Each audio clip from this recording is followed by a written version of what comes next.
Welcome to Leadership Bites with myself, your host, Guy Bloom. This is a leadership podcast where I have conversations with colleagues, I chat with guests, and sometimes there'll be just me talking. You can connect with me at livingbrave.com, and when you enjoy the episode, subscribe and please tell everyone. Stars in their eyes. I know, it's amazing, isn't it? So that's where my professionalism ends. So moving on. So Staz, it is fantastic to have you on this episode of Leadership Bites. Welcome. Guy, thank you. Thanks for having me. I appreciate the opportunity. Well, I only get people on that when I look at them from a distance, I go, they look interesting. So that might be your first challenge. You've now got to be interesting. I don't know if that's a good thing or a bad thing. Yeah, interesting how, Guy. Probably more importantly. Yeah, I've set you up for something. But I think the first thing is I know who you are because by definition I've asked you on. But just for people that don't know the name, maybe don't know the face, and you know, if you were at a barbecue and somebody said, "All right, mate, what do you do?" What's the answer to that, Staz? Oh, well, there's probably two very different answers to that question. One, if I was at a barbecue, I'd probably be more aware of my surroundings and whose barbecue it is, I guess. But there's kind of the professional answer and the personal answer, I guess. So I'll answer it hopefully genuinely and authentically. So I'm Anthony Staz Stazicker. I'm almost 40 next month. My proudest achievements today are, my family, my kids. I'm married. I have a wonderful wife, Ruby. I have three amazing boys, Lucas, who's 12, Albie, who's 7, and Huey, who's 2.5. I've got my hands full. And then moving back from there, I guess most people will recognise me from my current sort of position on social media. So I was in the military for the best part of 13 years. I spent my first 3 years in the Royal Marines Commandos, but the last sort of 10 years, my more formative years, were spent in the UK Special Forces in the Special Boat Service. That was around 2005 to 2018. I left in 2018 and co-founded the technical outdoor clothing brand called ThruDark with Louis, another former UK Special Forces operator. So that's a very quick, down and dirty barbecue synopsis of kind of who I am.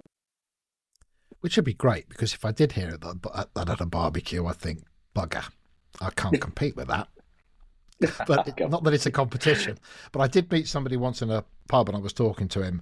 And I said, "Oh, what do you do?" He said, "Well, I'm a Harrier jump jet pilot, actually." And I thought, oh, Christ, there we go. Aren't they out of service? Yeah. They were. It was a long, long time ago. But it was my reflection on the fact that, I've got no pushback on that one. But, but anyway. Yeah. Indeed. Trumped me. Yeah. It is. So I did say this, when we were just speaking off air, I don't want to get into probably the stuff that a lot of other podcasts do, knowing the histories in the Special Forces. It's not that we won't touch on that if it's just part of what we're talking about. But I've got an audience and I'm fascinated by, and I deal with leaders and teams and culture. So I guess that's where I'm particularly sort of going to point this. And so I'm going to start with a couple of questions around. I think in particular there's a kudos, isn't there? And there's an infamy and a kind of, it's like they're basically ninjas, which is what people.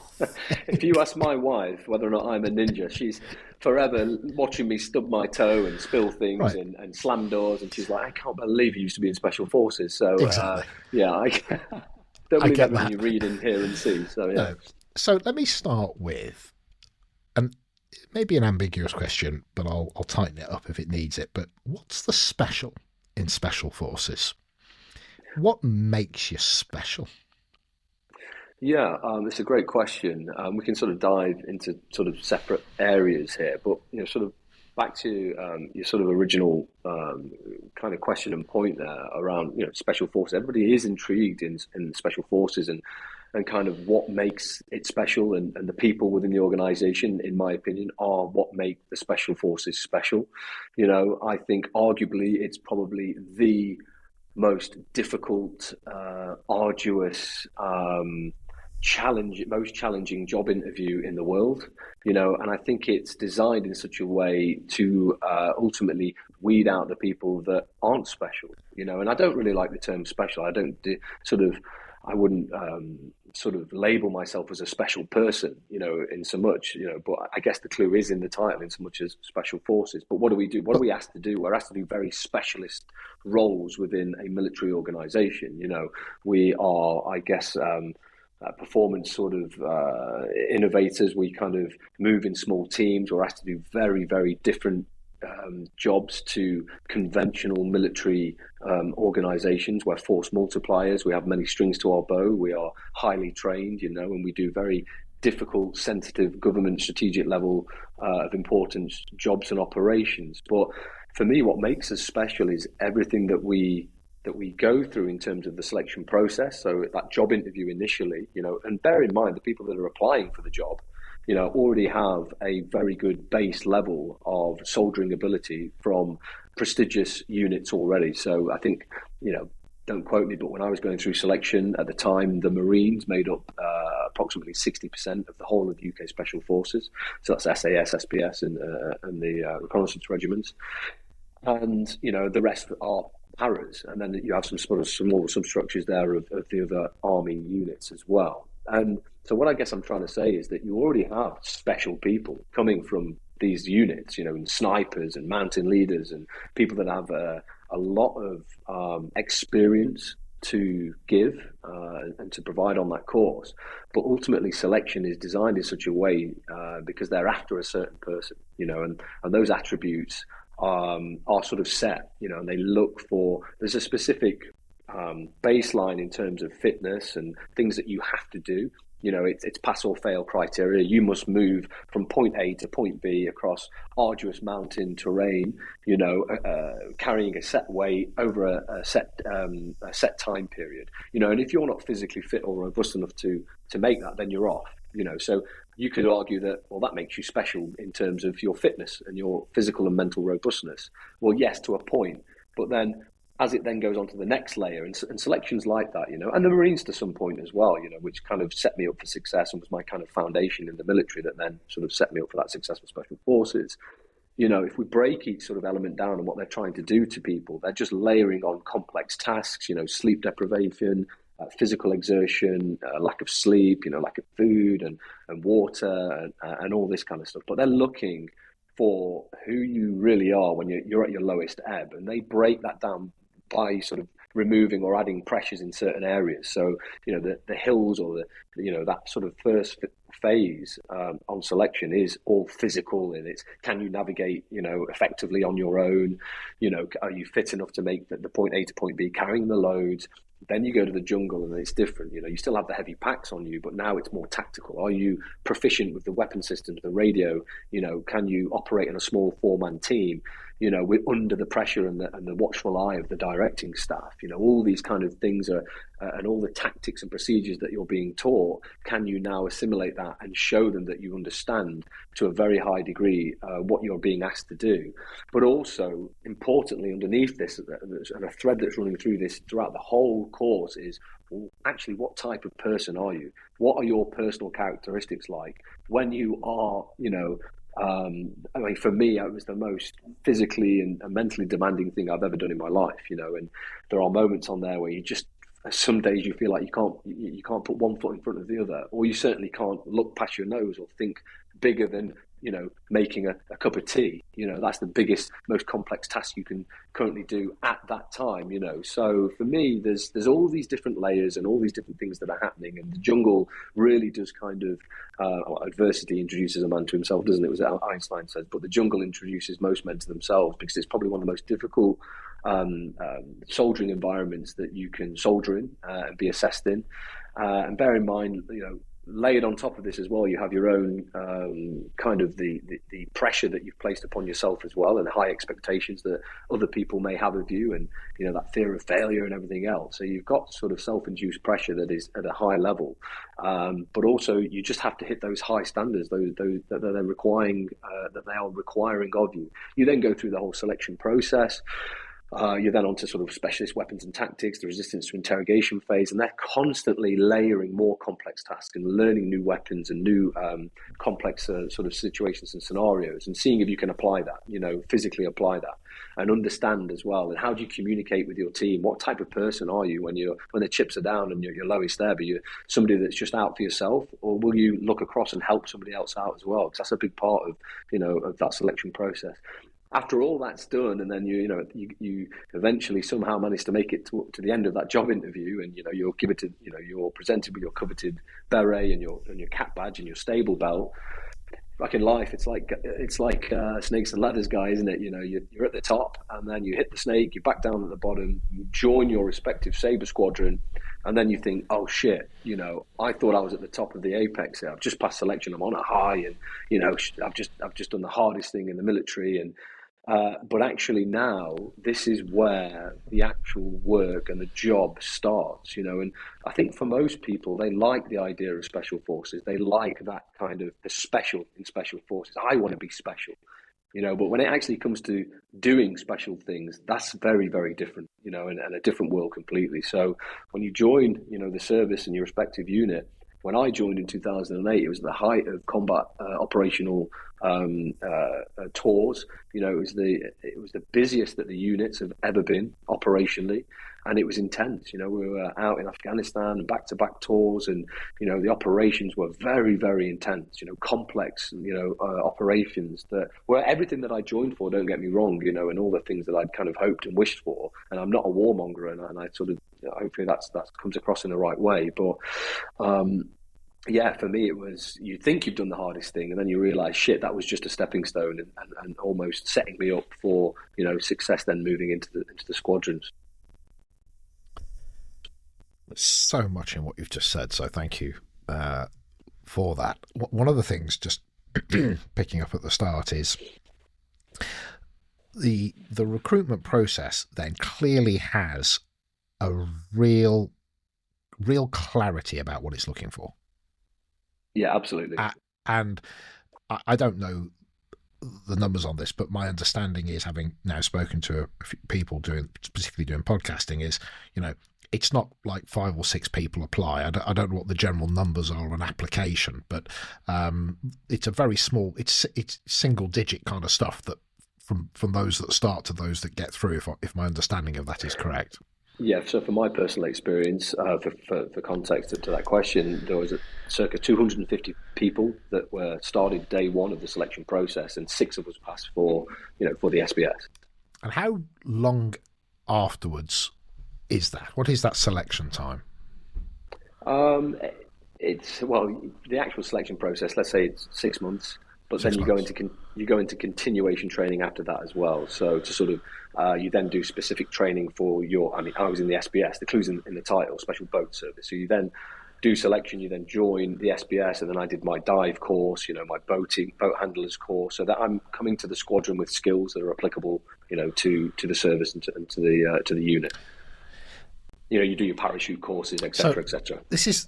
I'm very happy to ask questions that probably make you go, "Good God, you idiot!" But I'm going to ask it anyway, which is, how do 250 people think they're going to pass? I think you have to, don't you? That's like saying. How are they so wrong? No, and I'm being harsh, but how are 254 wrong?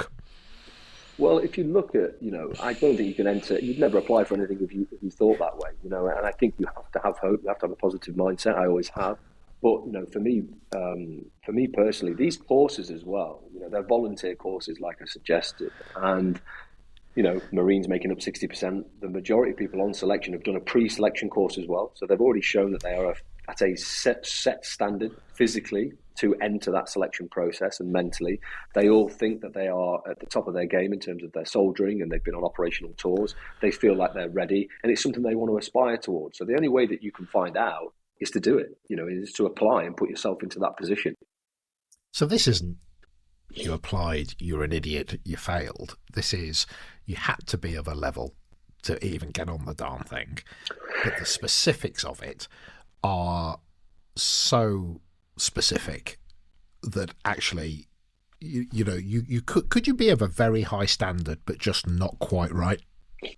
Yeah, so that was the point I was going to raise there. So you may get to an end of a particular phase. The jungle is a good example. So, when you go into the jungle and, you're under the canopy for sort of 4 weeks, you have a pre-week, so you're there for 5 weeks. Your first week is acclimatization, where you're just getting beasted up and down the local beaches.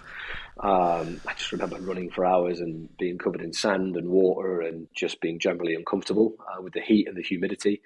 That sort of that attrition rate there is quite high as well. You're doing lots of the shooting drills. You're showing them that you're proficient with the weapon systems, that you're safe under live firing and all that kind of stuff, and you understand the drills that they're asking you to do. You then fly into the jungle for 4 weeks, and I just remember sort of flying over the jungle canopy, and it was just green for as far as the eye could see, and these little birds. In you go, you get dropped under, and the noise of the helicopter, and then it takes off and leaves, and then and that's you. You have this weird feeling of shit. I'm in the middle of nowhere here for the next 4 weeks, and that plays with people's minds as well.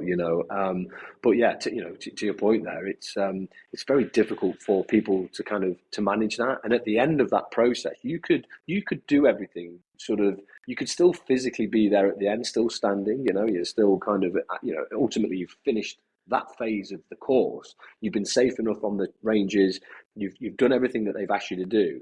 However, the things that they were looking for, the characteristics or some of the key traits and characteristics that they look for in a special forces operator, you wouldn't have had them, because at the end of that phase, they can turn around to you and go, "I'm sorry, you've not passed." And you can call that what you want. Face doesn't fit, or they just didn't like me, or whatever. But basically, somewhere within that process, you've done something that they thought would not fit the mold of a special forces operator. They might think that, yeah, you could be the fittest guy in the world. You could be, very intelligent. You could understand information. You're very clean and you know what you're doing in terms of the range and the shooting. But you probably don't communicate well with others. You don't work well with others. Now, in the special forces world, that's useless. We're not looking for heroes and people that are a one-man band and Johnny Rambos. That's not what we're looking for. We're looking for people that can work well in small teams, because for the most part, that's what you're doing in the job in the real world. One of the things I talk about 4 things: trust, accountability, bravery, and connection. When I talk about connection, I don't just mean eye contact. I mean that willingness to contribute outside of your own need. And is that what that is? That willingness to contribute outside of your own need? I mean, yeah, you got to be squared away yourself, but you got to have your eye on the person next to you. Yeah, I mean, yeah, it's a good question. You've always got to keep your eye on the game. And look, selection is, for the most part, it's an individual course. You're looking after yourself, and that's at the forefront of your mind. I'm on a course, but also I understand the benefit of helping others. I have to, because I can't expect to do this whole course on my own. If you want to go fast, go alone. If you want to go far, go together. And there's moments on selection where you'll be strong and you'll feel great. And there's moments where you will be absolutely, on the bones of your ass, in a really bad way, and you need support. And you'd like to think that if you've been helping people, then that will get reciprocated, and it does.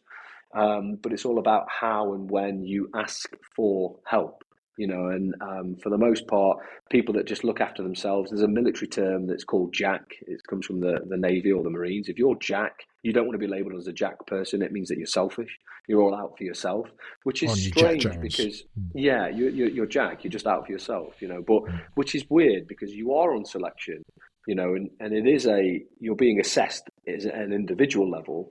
But also you have to understand, the beauty of helping everybody else as well. And, if you do have the whereabouts and the mental kind of whereabouts and the physical kind of well-being to help others, then you absolutely should. And that's encouraged as well. So one of the things I'm really interested in is how, when you are dealing with high-performing teams, and I'm dealing with it with commercial teams, when you're dealing with high-performance teams, you've got people who are, they're intelligent, they're driven, they're focused. And even with the best intentions, intellectually, everybody agrees, yeah, we've all got to get over the line at the same time. And, everybody has got these lovely phrases. But there's still conflict for whatever reason. How is conflict dealt with? Because when you've got X amount of people in high pressure situations, or maybe just in social situations, there's going to be people that, for the best will in the world, they don't resonate, they don't gel, they don't connect. How does that get handled? Well, I think in its simplest form within the military, it's obvious. There's a rank system. Now, within special forces, it is sort of labelled as a rankless society. For the most part, nobody walks around with rank, but there is still a rank structure. There are the way that the organisation, the military, is positioned. You have soldiers, corporals, sergeants, colour sergeants, officers. Now, that's not to say, especially within my world in special forces, it's organised differently in terms of who has the last say. If you get down to you don't want a Chinese parliament, you don't want everybody's opinions, but trusted and verified opinions are welcomed. So if, for example, in an operational setting or scenario, pre-mission, we would have quite a detailed orders process. So we are going over there. That's the objective, the mission. Okay, and then during that 2-3 hour orders process, the troop commander will stand up and do his part. But whoever's job that is, the team leader will stand up and say, "Okay, this is my job. I've been watching this. You've all had eyes. You understand the general kind of feeling from the intelligence picture, why we're doing it, who's involved. This is the way that we're going to go in. This is the way that the operation will take place. I need you to do this. You're going to be doing that. Teams over here are doing this, etc., etc." etc. So the cake is essentially cut down and everybody knows what their roles and responsibilities are. Now, as we all know, everybody's got a plan till they get punched in the face, and no plan survives first contact. And what usually does happen, and which most people are prepared for, and we have that mental sort of plasticity anyway through the types of individuals and soldiers that we are, generally something won't go to plan, it won't happen. Very quickly what we have, and I talk about this in my book, is something called a QBO, a quick battle orders. That is a quick regroup. Okay, things have changed. The mission might have changed, or the priority might have changed. So what do we do now? Okay, very quickly, who's the team leader? Come in, tell me, I need information from everybody. What have you seen? What have you got? So I can formulate the best picture, the plan. Okay, guys, I've got all the information. This is what I think. This is how I think that we should do it. Now, what you don't want then is somebody going, well, we could do it this way. Yes, we could, but we're not going to. Anybody else got any more relevant information? Yes, I've seen this, I've seen that. Okay. And that always builds and adds layers of intelligence, which should allow you to make a rational decision moving forward. And they're layered again with different people's opinions, but more than likely it will be experience. Okay, who's the most experienced person here? Who's the team leader? Whose job is this? Because you need that. Otherwise, it's fucking chaos. If you don't have a structure in place within the workplace, it's chaos. You need those senior leadership sort of teams in position. You need captains within the team. However you label it within your organization. I'm just using our example here at ThruDark. Co-founders, you have, your CEOs, you have your directors, you have a senior leadership team, you have captains over each sort of part. Then you'll have, again, a team leader within there. And it's about passage of information. As long as people understand why they're doing something, it's not always going to make sense to them. But if you give them the context, that's everything. If you say, we're going to be doing this, I know you might think that that's not the right decision to make right now, but actually long term, we're doing it for these reasons. And this is the thought process. And this is who's been involved with that thought process. And ultimately, it comes down to sometimes something as simple as, I'm happy to sit on a board, and be outvoted and say, well, geez, you know what, guys, I think that's the wrong direction. I think we should go this way. But if two other people that I trust, within the organization say, well, okay, we get that, we understand that. And a lot of it is communication, isn't it? It always comes down to communication. And a lot of the times it's not so much, you need some what are you saying and does it make sense? But also, how am I communicating that? Am I communicating that effectively and clearly, to everybody as well? And at the right time. Timing is everything. So oftentimes you get leaders, people in a room, as you suggested, big brains, big opinions, big egos for the most part. But ultimately, you have to have that structure in place beforehand. You have to turn up to the table, understand what the objective or the mission is. What are we trying to do? And I do this sometimes. We'll sit in big meetings full of 15, 20 people, and you get dragged off in different directions. And you just need that person to step back as a senior leader or, our level and just say, stop. Guys, what's the mission? What is this meeting? Somebody tell me the title of the meeting. Well, it's we're talking about this. We're going off course. Okay, remember the mission is to do this. We're here to discuss that topic. Let's get back on track. can we all agree that if we do this, this, and this, that's going to allow us to achieve mission success? Yes. Are all our values aligned and everybody's in agreement with that? Yes. Or no, not me in the corner. Sorry, the other 19 of us in the room are. So please just sort of listen in. I'm happy to listen to your opinion, and it's respected, but for this time, we need to move forward and we need to make some decisions. And don't get me wrong, business is all about, it's about problem solving, isn't it? Solutions. Some days they're simple, problems with simple solutions, and sometimes they're more complex, and sometimes it's more likely it's a combination of the both throughout the day. But you need to have decision makers. You need to have people that, at the end of the day, they're put into a position of trust that can lean into people, but you have to allow them to make decisions as well in those environments. But in the special forces, we used to have stuff called hot debriefs. So after a mission, and so let's say somebody's made a decision, because I hate this whole thing. Not making a decision is a decision, and I've been in those scenarios where I don't know. What do you think? We don't know. What do you think? And I don't know. And it's like, stop. We have to make a decision. All right, rightly or wrongly, this is the decision that I'm going to make, and we're going to fucking go for this down here. And then you do it, and then afterwards, you can then retrospectively look back and say, did we do that right? Actually, yeah, it was the right decision to make with the information we had at the time. That was the correct decision, or it worked, but there could have been a better way. Now, with the benefit of hindsight, looking back, we could have just pivoted and gone that way and done this and put that in place. Yes, we could have, but we didn't know that at the time. We had to make a decision. We'd still be there having that conversation right now, if we didn't make that decision. So you need people in that, and they need to be identified and agreed upon before you enter any kind of meeting, or decisions need to be made. So there's something about clarity. There's something about, yes, we need to listen to people, but at the same time, people need to make decisions and to stay on point. And actually, one of the biggest jobs maybe in the room is to keep the room on point. Well, yeah, ordinarily speaking, within a business setting, that would be the chairman, wouldn't it? That's his to hold the gavel or the speaker. So, but what about actual conflict? When how about in that space that you've come from, when people are in actual conflict with each other, they've fallen out. How does that get? Well, maybe not even that. Maybe I've got a perfect example for you, Guy. I've got a perfect example for you. So I was out in operations way out in the desert in Afghanistan, near the borders, near the Pakistani border. We were conducting mobility operations, so kind of Mad Max style. We're intercepting the arterial routes in between Pakistan and Afghanistan. Those main arterial routes are used by the Taliban to move ammunition, weapons, explosives, drugs, money. That's obviously funding the terrorism. So it was our job to kind of get in there and stop those arterial routes and essentially stop the supply, but also the money movement in and out as well. These patrols were set up by ourselves. They consisted of Special Forces operators, but support staff as well, and also local Afghan Special Forces soldiers. So we're out in the vehicles, and for this particular, you imagine now we're probably 20 vehicles patrol strong, and different vehicles.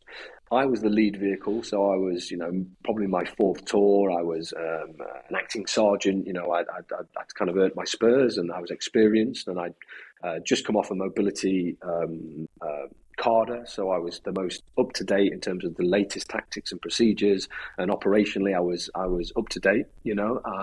So that's why I was point wagon, and I was responsible for leading the patrols and the navigation to and from. Every day we'd have a debrief in at the middle. We'd set out our perimeter security. We'd all huddle in the middle. The bosses would speak. What's the latest intelligence picture? What are we doing today? Debrief on the day. What could we have done better? Tomorrow, what does tomorrow look like? What time do we want to set out? All the kind of usual stuff. You'd have those kind of orders processed. Tomorrow we're heading from here to this place on the map. These are the main areas that we're going to focus on. We're going to set up this, and this. Anyway, so we had a senior person join us back from, he'd been out of the squadrons, out of the kind of operational squadrons. He'd been doing different jobs around the kind of service, instructional jobs. So yes, he was experienced. Yes, he was of a technically a higher rank than me, but he rejoined us sort of midway through the tour. And things were different. Tactics and procedures had changed. The operational battlefield had changed since his last operational tour many moons ago. the weapons, everything had changed. The communication systems, the intelligence, the drone, all this kind of stuff. So he comes in as, now the kind of acting sergeant major of this group. But he's obviously competent, but he's not current. So what most people should do in that scenario is great leaders have two ears and one mouth, and you should listen, soak up the atmospherics. Okay, how's it been happening? Give me the information. What's happening right now? What have you been doing? What success have you had? What success haven't you had? How can we make things better? I'm going to come in and observe for the first few days, see how you're doing things, get my head around the latest tactics and procedures and how things are operating on the ground. Staz, I'm happy for you with what you're doing at the front. Give me your loadout. That's what I would have done, okay? But he didn't. He sort of came in and was like, well, no, this is me. I'm the sergeant major. I'm the boss here. You guys listen to me. I don't want you to do it like that. We've always done it like this. And it was like, ooh, friction immediately. And now we've got other senior people within the team going, that's not what we do. That's not, we've learned, from all of our things within Special Forces were always from LIs, learnings, things that we learned before, or from our partner forces as well, from the US Special Forces guys as well, in terms of how you do, whether that's from how we look at mines and IEDs, how the enemy are now placing IEDs on routes and everything else. What's their latest operating sort of procedures and how they attack, sort of all that kind of stuff. He didn't, and we had we butted heads slightly and look, I've literally just come off the latest harder. This is now how we set up, all this kind of stuff. This is how we do this. This is how we, without going into the tactics and procedures. And he wasn't happy. So, and I remember waking up on the morning, we all get together, we have the brief, we're moving from point A to point B on this. Okay, long story long, I end up setting off at the beginning. It was I'm going to push ahead, make sure the main track is clear. All I want you to do is drive up 200 meters. We're slightly out of sight now because of the undulating terrain. I jump on the radio. Yeah, it's clear. There's two vehicles up here providing security. Drive up the path that you've just seen us drive up and hit the road, turn left, and we'll get on our day, on our normal sort of operational output. And, straight away he's on the radio. No, negative. Listen to me. If it's not too much trouble, turn the wagons around and come back and collect us. And I'm like, that doesn't make sense, But also, there's nowhere really to turn around on a single track. So I said, look, with all due respect, if you follow the track up, the third vehicle, everybody line up. Then we're heading in the direction of travel. Just follow on. And no, and then it became a bit of a dick swinging contest. Listen, I'm the fucking this and that, and and the other guy next to me pulled up in the wagon, off the radio saying, "Holy, is he for real? That doesn't make sense." And I said, "He's just obviously trying to come in, impose his kind of authority." So I said, "Look, I don't agree with it, but okay, I'll come back and pick up the patrol." So I turned the big armored vehicle around with my driver. We go back down the single track.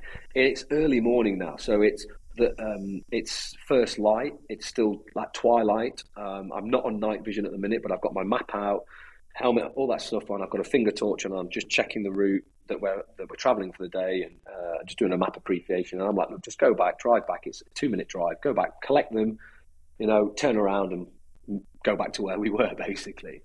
And this happened, and as we're driving back, the driver's sort of saying to me, I'm saying, look, we've got communication, they can see us, turn the vehicle around, and he's saying, I was like, look, turn it around here. And he's like, no, there's a turning circle round down the bottom, and I'm sort of looking at him, looking at the map, and I'm getting frustrated as well because of what's happening. And I'm saying, just turn the fucking vehicle around here. This is just turn it around here. I look up, turn it around here. And he was like, no, there's a turning circle just down here, i.e. a natural turning circle.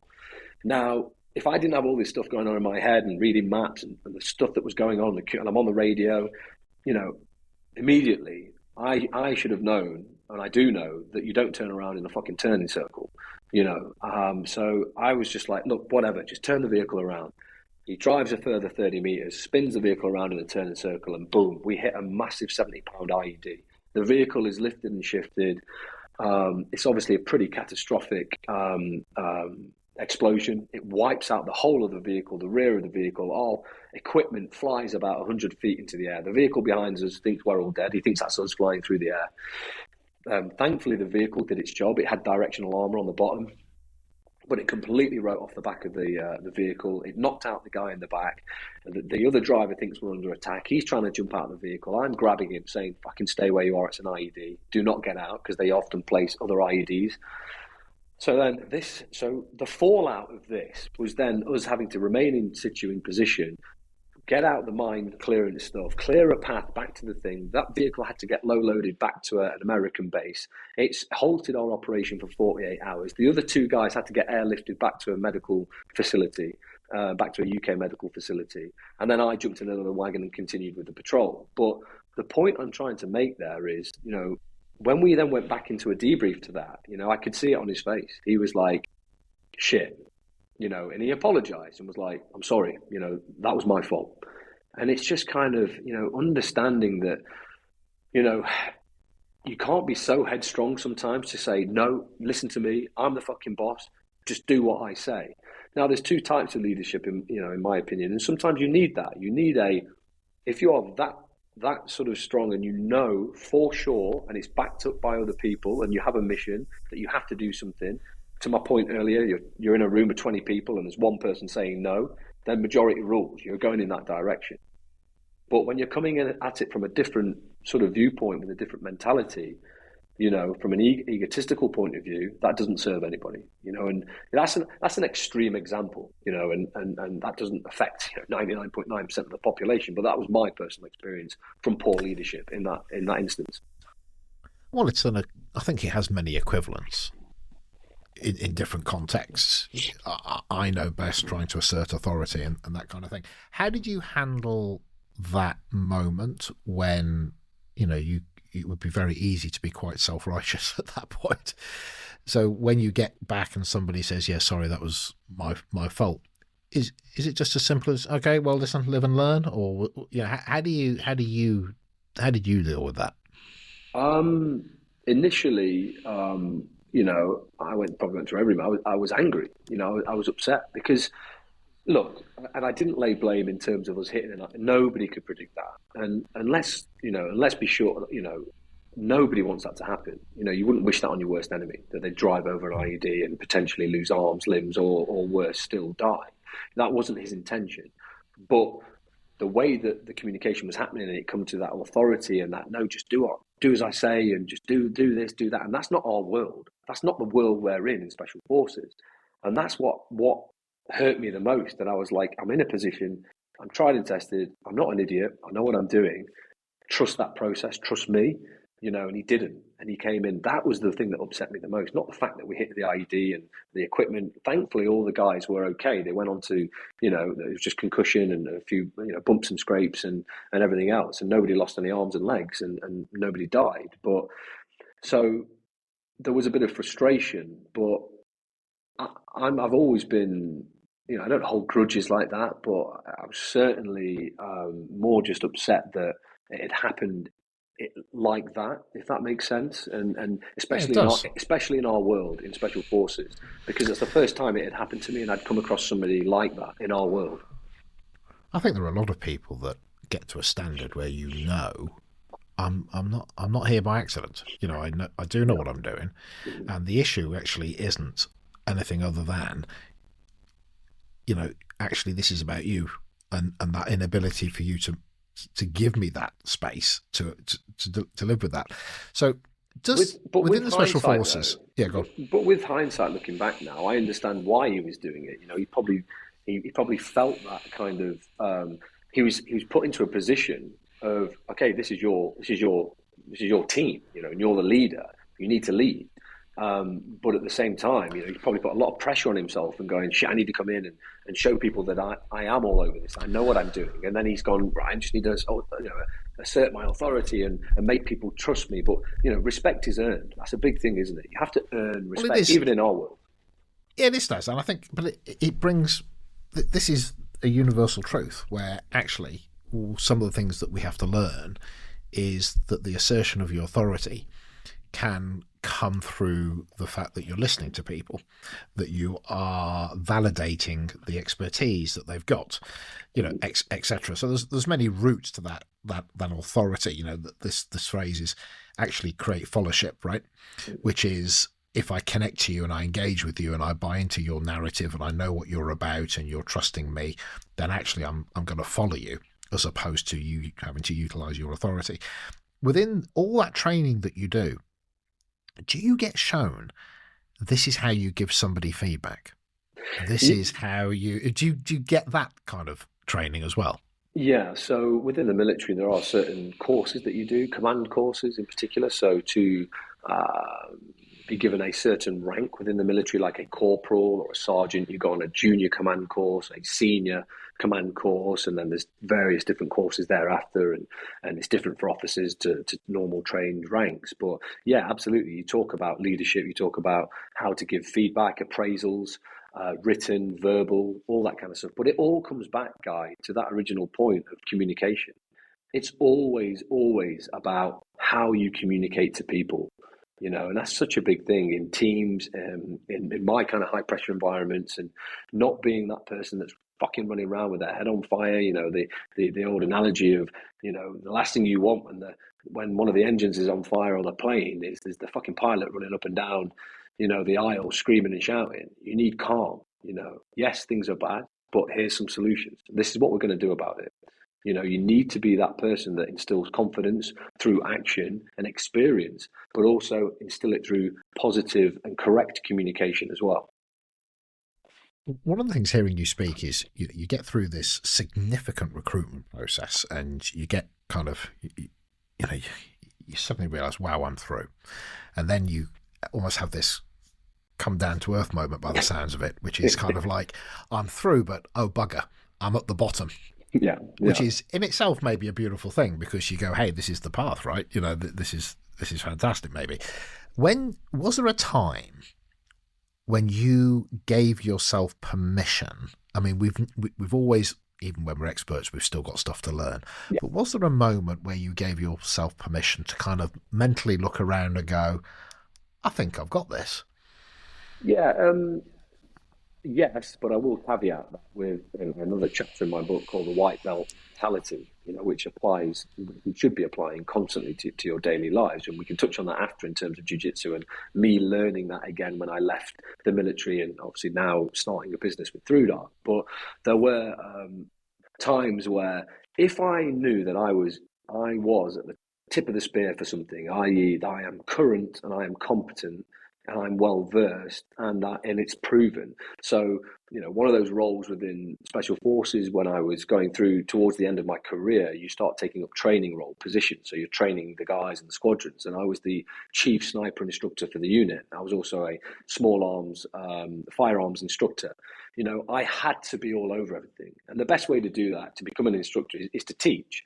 And once you become proficient or very good at a chosen subject, you do that through the doing, but then you do it through teaching. And if you can teach somebody a very difficult, complex task, proficiently, and then you can see that they then go and perform that, there are moments then within there that you think, I've got this, and I'm okay at this. I feel like I'm always still learning, and it never stops. That it's perpetual, the learning phase. But there are moments where you think, yeah, I do feel of a very good high standard here to be able to stand in front of, special forces operators and teach them. But that comes through experience and through a very, very hard earned kind of learning process yourself, and understanding yourself. And how do you become, because teaching is very difficult, and it's especially within our world as well. There's nothing probably more daunting than standing in front of 30 kind of operators that are well versed, they're experienced, that have been around the mill, that are all looking at you, and you then turn around on a range shooting demonstration and say, this is what I need you to do. This is the course of fire. This is what's going to happen. It's going to expose itself for this many seconds. You have this many rounds. This is what the drill is. This is what I need you to do. And while you're doing it, think about these fundamentals of fire position in terms of what you're doing and your kit and equipment. And you talk them through everything then from a body positional point of view, a stance, or your kit setup. Then you talk about breathing techniques. Then you talk about the application of fire. And then you have to go at the end of all that, say, okay, turn around and watch in for my demonstration. And then all the guys go, fucking brilliant. And everybody, it comes from a good place. They're like, oh, wouldn't this be brilliant if Staz fucked this up, And then you've got an exposure of a target that shows itself for 1.5 seconds, and you've got to fire 3 rounds into it, within a small box this big. And it's kind of boom, boom, boom, you do it, weapon down, and then you turn around. We've just applied everything that I've spoken about. I've shown you that it can be done and it's possible. Now everybody stand behind the line and do it. So there are moments like that where you think, you have to be at the top of your game. You have to be proficient. You have to do also what you're saying, and that's where a lot of great leaders come from as well. And it's like that in business as well. You lead from the front. And I know it's cliched, but I would never ask anything, and I haven't asked anybody to do anything in this business that I've not done myself. And that's everything from cleaning the toilets, sweeping the fucking floors, to picking and packing an order, to speaking to customers, to doing all this stuff, to being the first person in the building, being the last person out of the building. It's not like I'm saying, I just do it because I'm better than you. It's like, no. I'm willing to put my neck on the line and show you that it can be done. Because I'm in a prestigious position there as a chief firearms instructor to go, guys, this is what I want you to do. This is the course of fire. I could stand back and nobody would bat an eyelid because I was highly regarded. I was a good operator, and I had proven myself on the battlefield. I was distinguished. I'd been awarded, all these kind of medals and things, and I could stand back and go, rest on my laurels and say, guys, this is what you need to do. Go and do it. And they'd probably go, yeah, okay. But I was like, no, I will keep doing what I need to do. I'm going to show you that I can still do it myself as well, and that it's achievable. And I think that's important. I like that a lot. Staz, have you had a come to Jesus moment? Have you ever had a moment where you've gone, mental note to self, I need to do that differently? Well, it's funny you say that, Guy. I was raised by my grandparents. My mum suddenly passed away when I was 11. It was a brain hemorrhage. It happened quite quickly overnight. And thankfully, my grandparents, my mum's parents moved up Stict, an amazing selfless act, from Wigan down to Nottingham. The next thing I know, me and my older brother were in a small bungalow in a village, and we're being brought up by two old people. But it was the best, one of the best things that ever happened to me. And they were very religious in terms of the God and Christianity.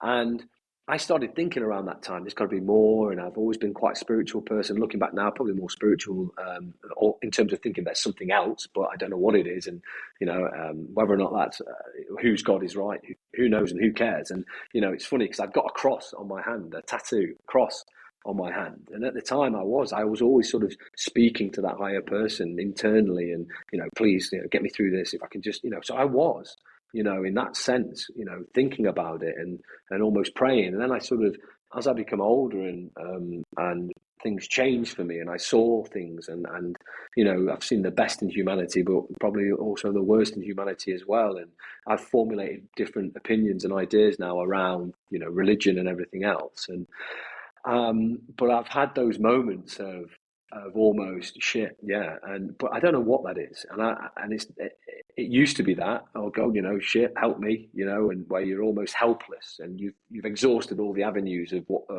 what you think are available to you, and all the options have gone, and you have a quick, come on, big man, if you're listening, help a man out, and I've done that, but not so much anymore, but definitely in the past, yeah. What's your biggest moment of kind of self-reflection, where you've had to look in the mirror and go, yeah, I need to adjust my behavior, or I need to shift the way I'm thinking about that? Give us a sense of something that maybe you've had to kind of be a little bit vulnerable to yourself about and go, if I'm being honest with myself. Oh, fucking hell, that's a brilliant question, Guy. There's not probably one. There isn't one in particular sort of moment like that. I've got high standards for myself, and I do beat myself up a lot of times, and it's mainly around being a good father to my kids. That's probably one of the things that I really, really, try and dial into and look internally to myself in terms of what am I doing? Am I doing enough? Am I being the best version of myself for them? And for the most part, I've been okay. Listen, we're human. I'm no different. I've made mistakes. I've fucked up here and there, and I think within the culture, within the military in particular, it's a huge drinking culture. And there's times where you're out, and it's you're in that kind of echo chamber and that bubble, and you're making horrible decisions based off drinking and booze and doing all these things. But that's probably, and I don't want to just confuse that guy with a bad hangover, but I've not drank now for about 3 months. It's the first time I've really given myself a kind of state of going, actually, I've been, my whole life has been surrounded by socializing and drinking and everything else. And 3 months ago, I was like, there wasn't a moment of waking up and in a bush somewhere thinking, oh my God, this needs to stop. It was never that bad. But at the same time, I was like, I wonder if I can do this myself. Do I have the mental fortitude to stop of my own accord with nobody else telling me to? But, there's times where, you just see that it's not conducive of helping you to be the best version of yourself. So for me, there's stuff like that. I love that poem, The Man in the Glass, Malcolm. It's all that kind of stuff about, when everything's done and said, it's the person staring back at you in the mirror that you really have to please.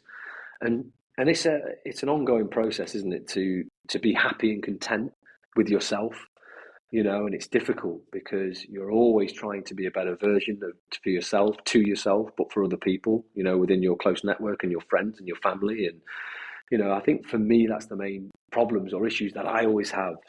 I'm generally a very positive person. I look after myself physically and mentally through exercise and the gym. That's been an integral part of my life from the military, from before the military, a promising football career with England schoolboys and professional clubs, and then joining the military. And it's been a massive part of my life. And it really has been something that's kept me grounded. I still continue to this day, train 5, 6, 7 times, sometimes a week, from running to the gym to jiu-jitsu. And jiu-jitsu is brilliant as well. And we touched on it briefly on the last question about that white belt mentality. But, I don't meditate. I'm self-aware. I do internalize a lot.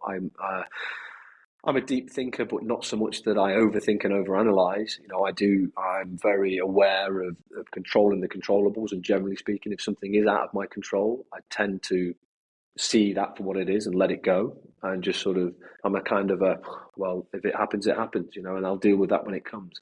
And there's no point overthinking it, But yeah, for the most part, my main sort of issues and worries and biggest fucking headaches come from being a good father. And if I do think about that, though, I think we should be. I think if you are a father or a parent and you're not fucking bothered, then I think that's not the right way to be. It's probably the single most important thing that you can do in terms of shaping, your kids' futures.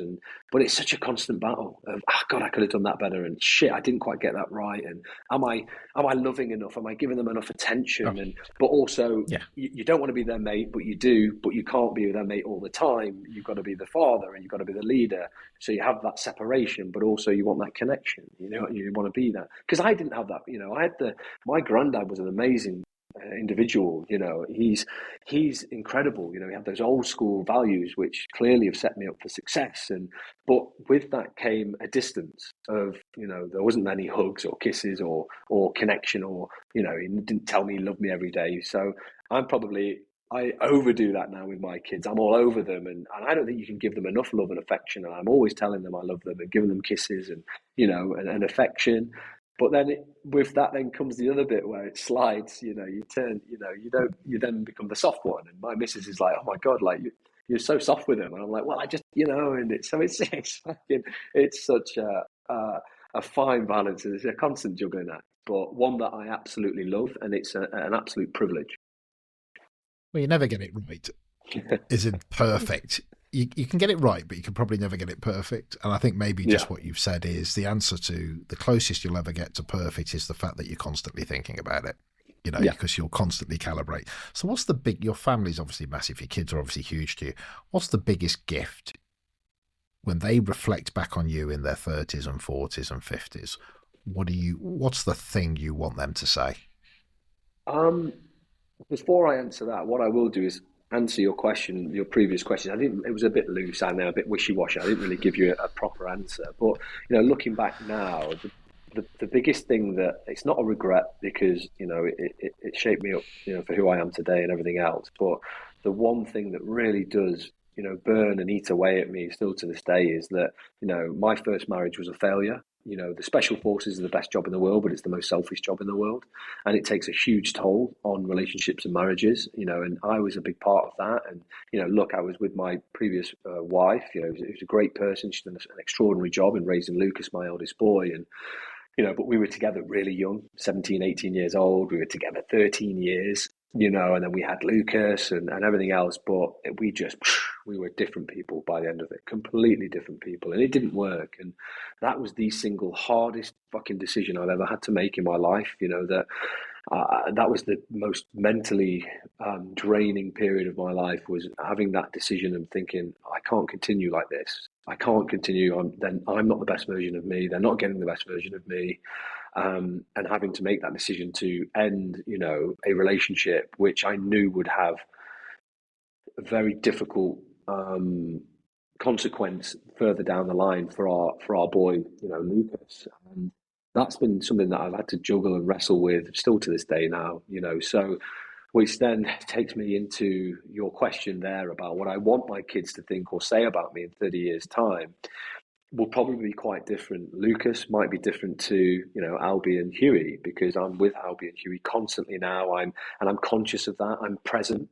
When I was in the military, I was away so much of Lucas's life, and I couldn't see him as much as I wanted to. Now I've left, and I'm, with ThruDark, I can manage my time better, and I make that effort. But we're geographically very far apart. He's up in Nottingham, and I'm on the south coast of England, so it's not easy to make those football games, to pick him up from school, those things that they need, and that you should be there for, and that support. I've not been able to provide that, for Lucas, and I'm really conscious of that and how that'll affect, his opinion of me when I'm older, and that's something that I'm going to have to, deal with and approach, when he's kind of ready and when he's old enough to talk about that, and I can give him my sort of thoughts and explanations around that.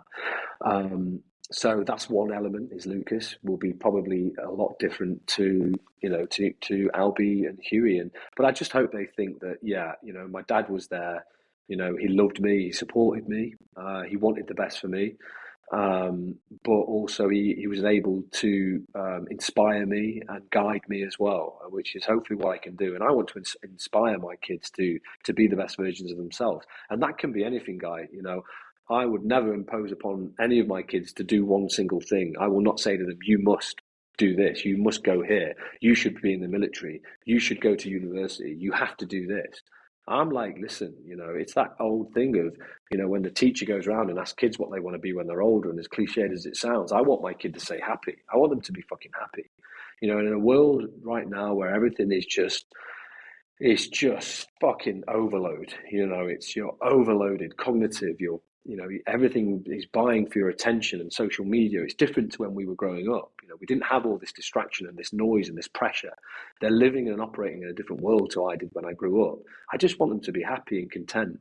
And happiness, I know, is a feeling, and happiness comes and goes, and I don't expect to be happy all the time, because then you don't have the benefit of feeling happy. It doesn't make sense, right?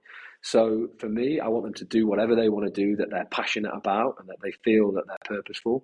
So as long as they're aiming towards something and to be a better version of themselves, and they're kind to people, and that they're considerate and everything else, I'll be happy. And that could be if they want to be a ballerina, be a ballerina. If they want to play football, play football. If they want to be, an academic, be an academic. But just be passionate about what you do, and be a good person. I love that. My 11-year-old sort of says to me sometimes, what should I do? And I go, do you know what? So you'll make your decisions, but I don't care what it is. Just try and be good at it. Because you know what? If you make cake, but you make the best goddamn cake around, and I love cake, yeah, yeah, but you'll make money, right? It just do it well. Just do it well. So listen, I do want to keep talking for another 3 or 4 hours. But I'm alert to time. But I just want to get a few things through. The book, just what's its title? Why would somebody read it? So the title is "The Hard Road Will Take You Home," and the context of the title is when I was in the Royal Marines training at Commander Training Centre Royal Marines in Lympstone. I was maybe week 25 into the 32-week program, and I remember we were just about to break for summer, and we're down on the bottom field where all the assault courses. We've been beasted all day, and we're just about to be let out and let loose back home for a few weeks. And we had an address. So we're all on the field, and we look up, and there's kind of some of the big wigs and the officers and the important people sort of assembling at the top of this grassy knoll. And in walks this imposing character, and I know who he is. He's Conrad Thorpe. He's he was the colonel. He was very well respected, highly regarded. He was also a former special forces, officer. Had a great pedigree.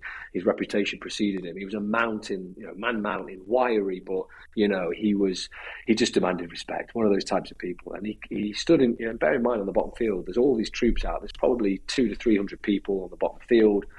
And we're all sort of sat or stood waiting for this address, and you can hear a fucking pin drop, we're all looking into him, and he sort of paces back and forth, and he waits for his moment to speak, and he turns to everybody and addresses everybody, and I'm ad-libbing here, but he sort of says, "Look, men," and then you can just fucking, the hairs on the back of my neck now stand up, and he's like, "Right now, at this moment in your life, you're exactly where you should be and where you need to be. You've all chosen to be here for the right reasons. Yes, you're going to have bad days, good days, indifferent days, but you are here ultimately to strive towards becoming a Royal Marines Commando. And that is incredible. Don't ever forget that, and don't lose sight of that.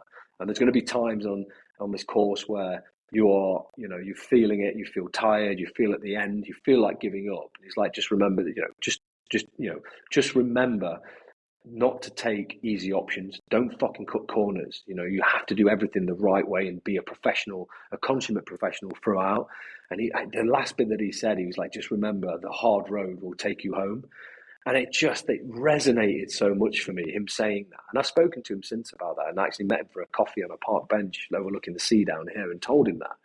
And so there's that. That's why that title. And I then took that throughout my military career. When there's times when I'm like, nobody's watching, I can corner here, or I don't need to do that. I'm in a gym session, and instead of doing 10 reps, I'll do 9. I'm on my own, and it's like, no. The hard road will take you home, and there's fucking beauty in that, and you can apply that to any aspect of your life. So that was the title and the theory behind the title, discipline. Yeah, but being consistent there. And then the why I wanted to write a book was when I was in that sort of transitional period between not becoming a professional footballer, working in a local council-run gym as a gym instructor. I started reading books. I wasn't very academic, but and I was voluntold to read books at school. To your point earlier, nobody needs you don't need any more shit mathematicians. So I started reading books that interested me, and it was military history, and the Marines and Special Forces and Andy McNabb. And I started reading all of it, consuming as much of it as I could about the military. Once I'd made that decision to join the military, that's all I wanted to know, and all the only information that I consumed. So that was a reason. A big part of me joining the military was books. The thing that I wanted to do different with this book was, yes, tell a little bit of my story. It's not an autobiography. It's something that since leaving the military and everything that I've learned, through life and then through the military and Special Forces in particular, it's about how I've now applied those to business. So me and Louis, the other co-founder of ThruDark, we left at the same time in 2018, and we started, the technical outdoor clothing brand ThruDark. This is the 6th year that we're operating. We're now up to 35 staff. The business is doing really well. We've got some amazing ambitions for the brand, and it's really going places. But, we've applied a lot of the things that we learned during our times in the military into business, but also into my personal life as well. The people that we surrounded ourselves with in the business, the ethos, all the things that the core values that we have, we've sort of pushed that and tried to amplify that through the business and the messaging across brand and product and people and processes. So for me, the hard road will take you home. It's something that will enable you to be the best version of yourself. And it's not a positivity book or anything like that, but it's giving you examples from professional, business, military, Special Forces, and personal, and a story of each and how it then applies into each chapter. And it's broken down into sort of 4 chapters, from battle preps and then tactics and procedures, and all this kind of stuff coming together. So it gives examples from different areas. And look, books for me, sometimes it doesn't always resonate, but there's certain elements there that you think, shit, that resonates. I'm going to take a bit of that and I can apply that. So hopefully there's some stuff in there. I've got, thank you to everybody already who's purchased the book. I've had some amazing reviews already from people in terms of how they can apply stuff. It isn't just an autobiography, although some of my story is interwoven through the stories and through the book. But yeah, it's more of a business tool really, and a creative weapon, for want of a better analogy. And ThruDark, in terms of what it is that you offer there, what would I be visiting ThruDark to see and purchase?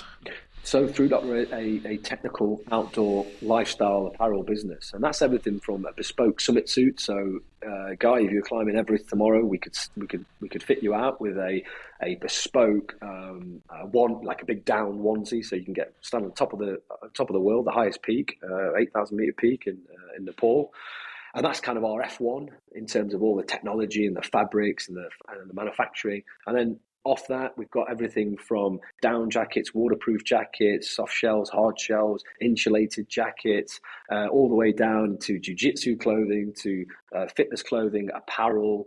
We've got so much stuff and ideas already that we're continuing to push out, from flannel shirts to hot weather clothing, cold weather clothing, technical outdoor clothing that also has our stamp of approval. It's designed, developed and tested by ourselves, by me and Louis, first and foremost. And I think that's where that authenticity and credibility sort of bleeds through onto the business, and why it's kind of resonated with so many people. It has a certain aesthetic and look, not just black, but in terms of how it's positioned and the fit and everything else. But, me and Louis, between us, have got a combined military service of 26 years. We've operated and thrived in some of the world's most inhospitable places, from the desert to the Arctic, to the jungle, to Scotland, which is probably worse than all them three put together. So we've got a lot of authentic, real world experience in terms of how we've applied that into our products. And so everything from visiting the gym to the tallest peaks in the world, ThruDark will have you covered. But also, as per the special forces as well, we wanted it to look cool as well. So yeah, we put our own kind of special sauce into the clothing as well. It does look cool. I was having a look earlier, and I think I'll be clicking on some of it in a bit. But listen, thank you for your time. Thank you for the conversation. The less I speak, the better it is. And you're fluent. You're clear about what you're saying. You're articulate on your subject. It's been an absolute pleasure. So just from me to you and everybody that's listening, stay on for a minute just to make sure everything uploads. But thank you so much, Staz. Thank you, Guy. I really appreciate the opportunity. That's it. So I hope you enjoyed the episode. Please share so others get to hear about us, and subscribe so you keep up to date on new episodes. Also visit livingbrave.com if you want to connect with me and find out more about executive coaching, team effectiveness and changing culture. Oh, and of course you can buy my book Living Brave Leadership on Amazon. So on that note, see you soon.